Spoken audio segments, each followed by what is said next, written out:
थी 85 सीटें। अब कांग्रेस ने लिस्ट जारी कर दी है, जिसमें अपनी पहली लिस्ट 48 उम्मीदवार इसमें शामिल किए गए हैं, जिसमें केसी पदावी का नाम शामिल है, राजेंद्र कुमार गावित का नाम शामिल है, किरण दामोदर है, नंदुरबार से एसटी के लिए रिजर्व सीट है, नवापुर से एसटी के लिए रिजर्व सीट है और श्री कृष्ण कुमार नायक इसमें चुनावी मैदान में उतारे गए हैं। इसके अलावा बहुत सारे नाम हैं।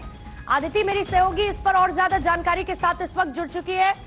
आदिति, 48 उम्मीदवारों के नाम का ऐलान कांग्रेस कर चुकी है, इस लिस्ट से क्या समझे? बिल्कुल, देखिए इस लिस्ट से आप आत्मविश्वास दिखाने का एक तरीका समझे, क्योंकि जाहिर तौर पे महाराष्ट्र की लिस्ट अभी तक आउट नहीं हुई थी।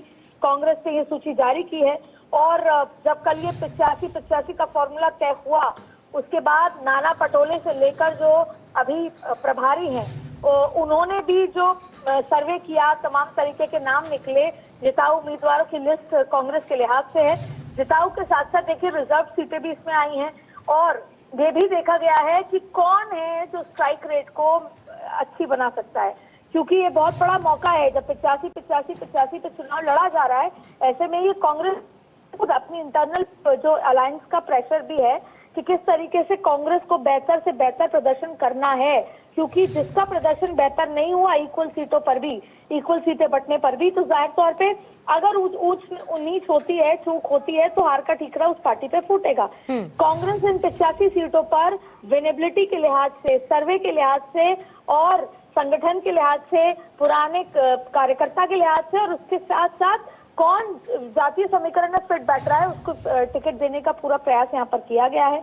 85 में से 48 नाम यहाँ सामने हैं। माना जा रहा था कि झारखंड की भी लिस्ट कुछ देर में आ सकती है, लेकिन फिलहाल आपको बता दें कि ये लिस्ट, उम्मीदवारों की लिस्ट सामने है, जिसमें आपने जो कुछ नाम पढ़े, इसमें देखिए चिखली है, रिसोद है, ये ऐसे कई नाम है जिसको लेकर जब अलायंस की बैठक हुई तो बहुत चर्चा हुई। इसमें नागपुर साउथ वेस्ट का भी जिक्र है, नागपुर सेंट्रल का, नागपुर वेस्ट का भी। ये तमाम वो सीटें हैं जिसको लेकर उद्धव ठाकरे के साथ लंबी मंत्रणा भी हुई थी। इसके अलावा गोंदिया भी सीट है, चायमूर भी सीट है और बोकर भी सीट है। और यही इस तरीके से बनाया गया था कि जहां पर जिस पार्टी का वर्चस्व है, जहां पर सिटिंग एमएलए है या उस पार्टी की अच्छी पकड़ है, उसको टिकट दी जाए। इस लिस्ट में शिरडी से भी श्रीमती प्रभावती देवी गोरके को टिकट दी गई है, यानी महिलाओं का भी इसमें आप देखें कि किस तरीके से शामिल किया गया है। मलाड वेस्ट से भी असलम आर शेख को टिकट दी गई है और ये तमाम नाम, मुंबा देवी से भी अमीन अमरेली पटेल को टिकट दी गई है। तो ये पूरी लिस्ट आपके सामने है 48 नामों की और 85 नाम है। तो अब उम्मीद की जा रही थी कि आपको बता दें एक महत्वपूर्ण बात, 20 नवंबर को चुनाव है और नामांकन की आखिरी तारीख 29 अक्टूबर है और आज हम 24 अक्टूबर में खड़े हैं।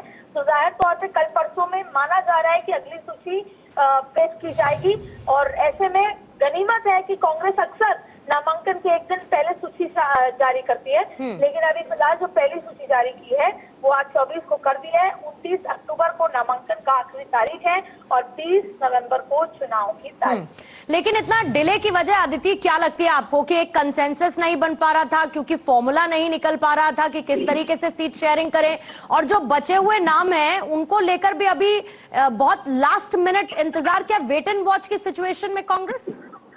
देखिए फिर भी इस बार स्थिति ठीक है, नहीं तो अक्सर नामांकन के एक दिन पहले और सुबह लिस्ट जारी, हरियाणा में एक लिस्ट तो नामांकन वाले दिन सुबह जारी की गई थी।